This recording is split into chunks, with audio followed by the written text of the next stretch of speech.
Welcome back to another dynamic interview here on the Florida Aviation Network. I'm Ben Coleman, one of your hosts for today, and we're here at the U.S. Sport Aviation Expo 2015, beautiful Sebring, Florida. And with us today is a very, very important person to make this whole thing happen, is Jana Filip. Jana, welcome. Thank you. Jana, please.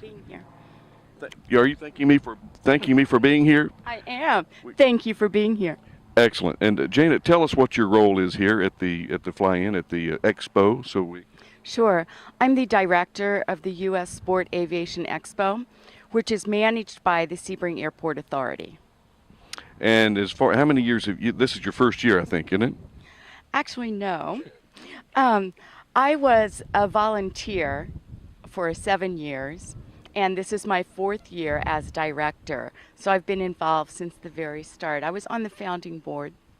Excellent. And Jana, tell us how this got started and what has led to its success up to this point. Sure. Mr. Bob Wood, an aviation enthusiast, wanted to bring just more people and more industry and more activity to the Sebring Regional Airport. And he was on the airport board at the time, and he founded this show, and that was in 2004.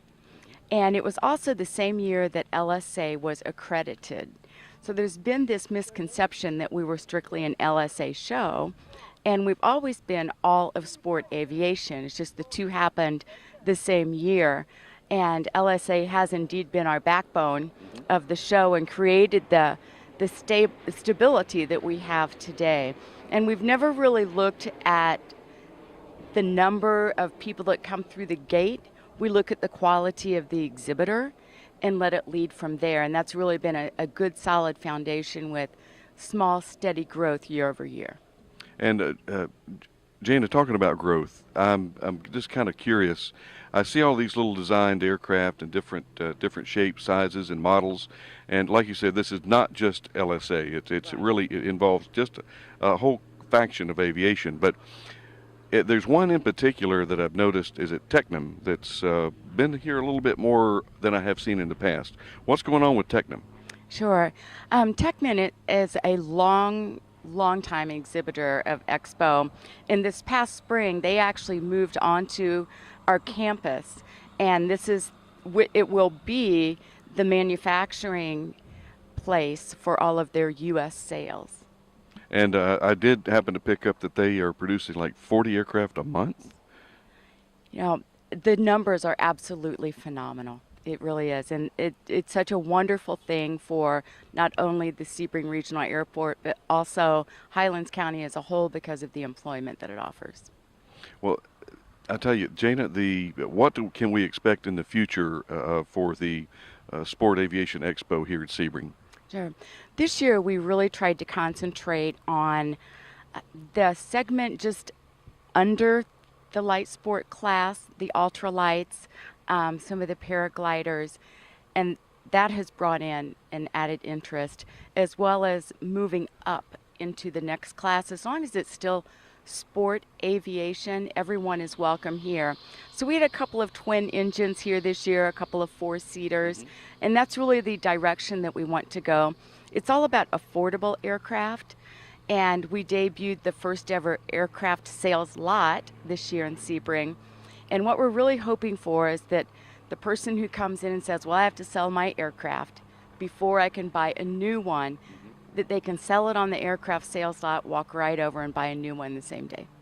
And I was telling Obi that the concept of having the for sale lot there it's ideal because it gives the true impression that there's things happening. There's people coming and going out of the industry. Some folks just sell because I'm tired of the expense, or I'm tired of the ownership, and others are here just anxious to get into it and looking forward to the expense and looking forward to the ownership. And it's just the ebb and flow. The splash in is going on over in the beautiful Lake Jackson. If you haven't been to the Sebring area, it's gorgeous here. And in the background, you might hear some of the Formula cars running around the track, and it's just a beehive of activity. And we always have beautiful weather here in Sebring. We try to. I do my good weather dance every morning all year long.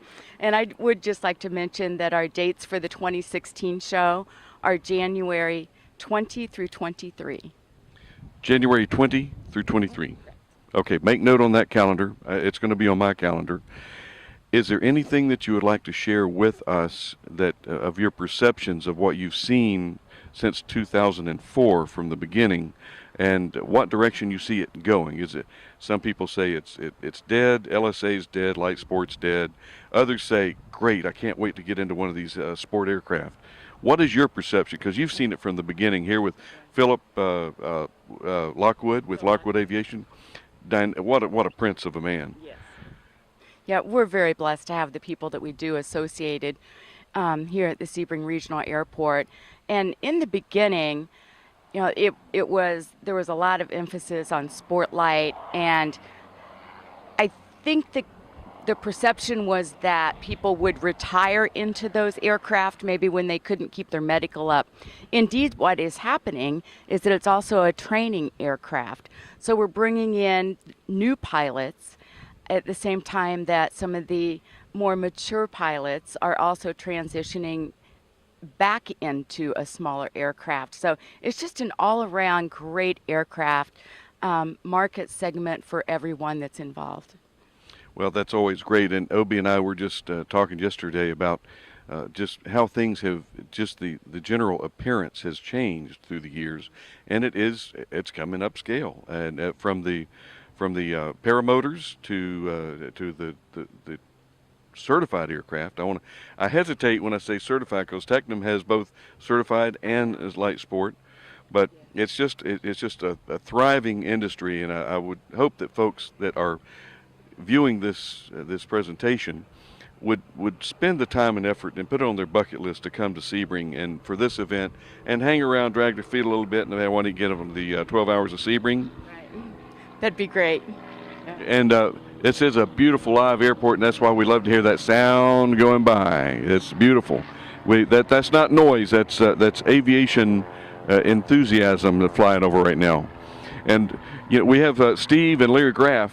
We want to make sure that we give them a little credit because they're the guys and gals that are up there in Chicago actually editing some of this footage for us. So I just wanted to give that to them. But passing thoughts, last thoughts for this interview until we meet again next year and see what's going on. Share it with us. Sure. Even though Sebring is not on the way to anywhere, it really is a great destination to visit. We tend to attract the true aviation enthusiast. We sell more aircraft, or in the past, history has shown that we sell more aircraft in the sport market segment here in Sebring because our airways are dedicated to demonstration flights all day long. So they're never closed down, it's open. A lot of times people will look at the two larger shows, which are Sun and Fun and Air Venture, and then they'll wait until they can actually test fly the aircraft here. And I'm anxious to see how many aircraft that we sell this year. If you're selling aircraft, all of the pilot gear and paraphernalia that goes along with it is going to sell as well. And again, the exhibitors are just the backbone of our show. Well, Jana, thank you so much for your time. And Obie, we're going to go and talk with some more folks here on the property, on the campus, as you call it. Yes. And we look forward to seeing and hearing from Jana next year. And Obie, let's go hit the flight line.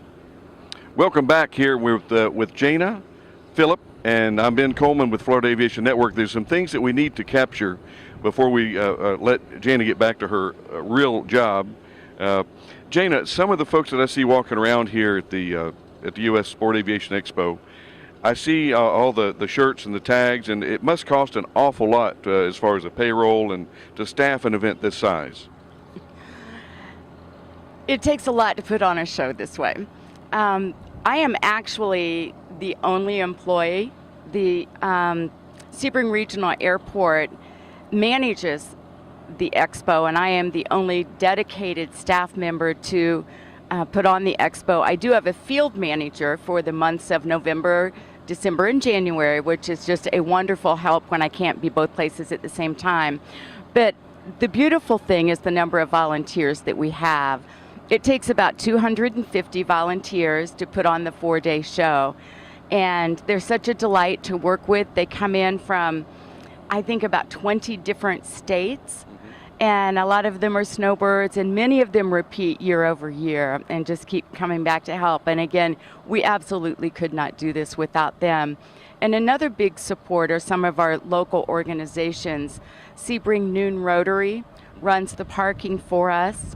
We have the Celtic American Society that always runs the expo shop of souvenirs in the indoor exhibit hall. And also the local EAA chapter, and that's chapter 1240. They help in a lot of ways, but they have their youth on site, and they're actually out in a booth right next to EAA out of Oshkosh, and they do all of the welcome packets that each exhibitor gets when they come in. So we're really blessed to have them as well. Well, and I think the EAA, they had the, I think a B-17 was down here flying around, wasn't it? Actually, it's getting ready to come. And I wish I had those dates. I know it is February, and I want to say around the 17th of February, the EAA B-17 is coming in.